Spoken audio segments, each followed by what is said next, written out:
ஜனநாயகன் படம் ரிலீஸ் தொடர்பான வழக்கில் மனுவை திரும்ப பெற்றதையடுத்து நீதிபதி முக்கிய உத்தரவை பிறப்பித்தார். அது என்ன அப்படிங்கிறத தெரிஞ்சுக்க வீடியோவை ஸ்கிப் பண்ணாம கடைசி வரைக்கும் பாருங்க.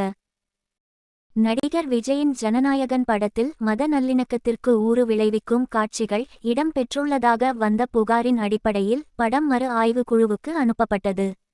இதையடுத்து படத்துக்கு தணிக்கை சான்றிதழ் வழங்க உத்தரவிடக் கோரி தயாரிப்பு நிறுவனம் தாக்கல் செய்த வழக்கை விசாரித்த உயர்நீதிமன்ற தனி நீதிபதி படத்துக்கு உடனடியாக தணிக்கை சான்று வழங்க ஆணையிட்டார். இதை எதிர்த்து தணிக்கை வாரியம் தரப்பில் மேல்முறையீட்டு வழக்கை விசாரித்த தலைமை நீதிபதி தனி நீதிபதியின் உத்தரவை ரத்து செய்ததோடு வழக்கை மீண்டும் முதலில் இருந்து தனி நீதிபதி விசாரிக்க வேண்டும் என உத்தரவிட்டது.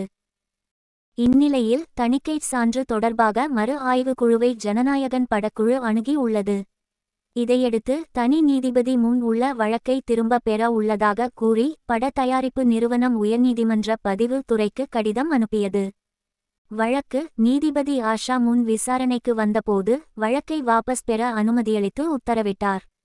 வாபஸ் பெறப்பட்டதை அடுத்து வழக்கை தள்ளுபடி செய்து நீதிபதி உத்தரவிட்டுள்ளார்.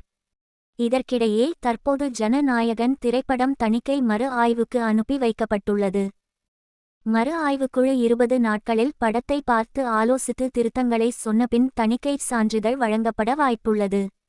சான்று கிடைக்கும் பட்சத்தில் மார்ச் முதல் வாரத்தில் ஜனநாயகன் படம் வெளியாகலாம். எது எப்படியோ இன்னும் 10 நாட்களில் ஜனநாயகன் ரிலீஸ் குறித்து தெரிந்துவிடும்.